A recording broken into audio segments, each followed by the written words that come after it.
In other words, could this be the path that Democrats wanted 8 years ago, population reduction? Okay, so here's the thing for me. Like, it doesn't really, this is my honest opinion on it today. This could change as things evolve here. By the way, our coworker showed up today. Oh, he was in the bathroom. I thought he was taking a crap there. What you doing, bud? Come to say hi? Come to say hi to everybody? Well, as long as you're not whining, you're good. You can do whatever the heck you want. All right, our coworker is here. That's good news. The one thing I was going to say on this, though, this is kind of my opinion on it today, is that I think that the AI agents and AI robots, things like that, it's going to replace the jobs that nobody wants to do anyways. That's kind of how I see it. And that might be a bad way to look at it. But this is kind of how I see AI and everything playing out over the next decade, I would say. So as the video talked about, and I agree with this theory, that we're probably going to have about, I don't know, 2 or 3 years to like figure this stuff out and really prepare for what's coming here, the next evolution in human history, which is AI. So you could spend 2 or 3 years worrying about it, or you could spend 2 or 3 years learning it. Because anybody who has that skill, capability using AI is going to be able to grow whatever they're doing much faster. So over that next couple of years, it's going to wipe out a whole bunch of jobs. Honestly, like it's going to take out a whole bunch of jobs. And yeah, that's shitty, but at the same time, I really believe at this level anyways, it's going to take out the jobs that nobody wants to do. So to me, that's a net positive for humanity. So then you say, okay, well, if nobody's working, nobody's has a purpose in life. Well, do you really think that somebody has a purpose in life to run groceries through a till? Do you think that that's their purpose? Do you think that that's what they were born to do? No, I don't. So I think that this will actually free up a lot more time for humans to do what they enjoy doing. And there's going to be abundant ability to earn money from that by doing that. What people like doing, not people what they have to do just to put fucking food on their table. So that's the first part. And then you look even further out and you say, okay, well, if nobody's working, who's paying taxes and who's building the roads?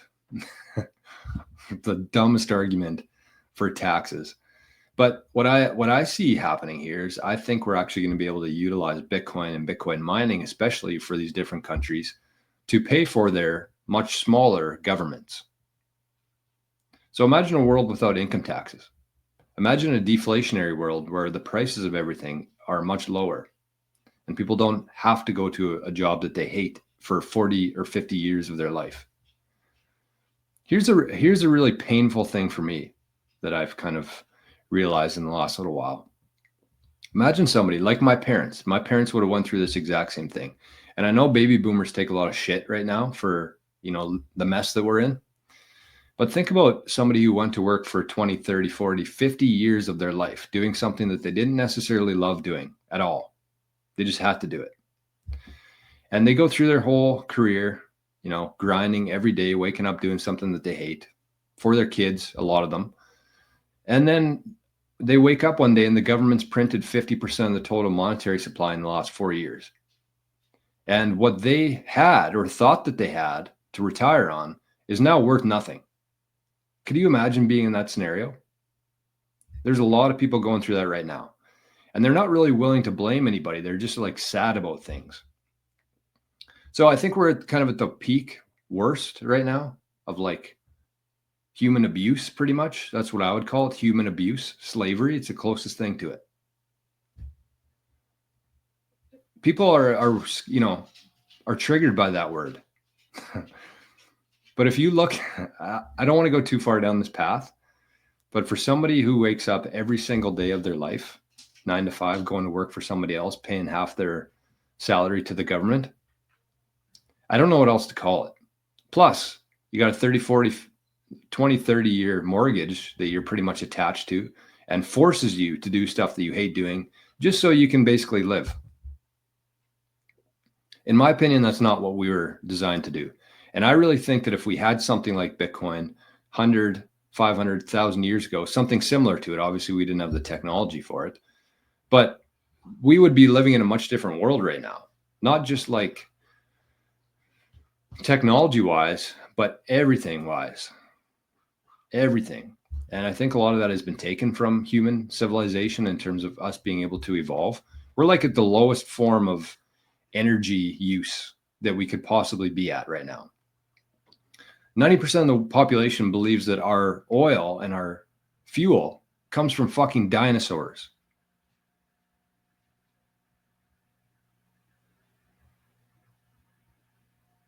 And like I was there 4 or 5 years ago myself.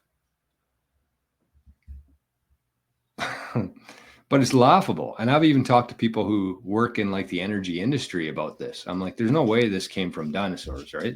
They're like, well, yeah, it's fossil fuels. We've been lied to for so long. And what this next chapter in life is going to bring is going to just blow people's minds. It's going to be honestly better than anybody could ever imagine right now. It's going to be something we can't even recognize. And AI is going to play a big part in helping that, not hindering that growth. The lizards at the top who have had control of the monetary system and control of the distribution and control of the everything, resources. Like what's worse? So I don't know. That was like a long-winded answer to that, but that's kind of my thoughts on AI.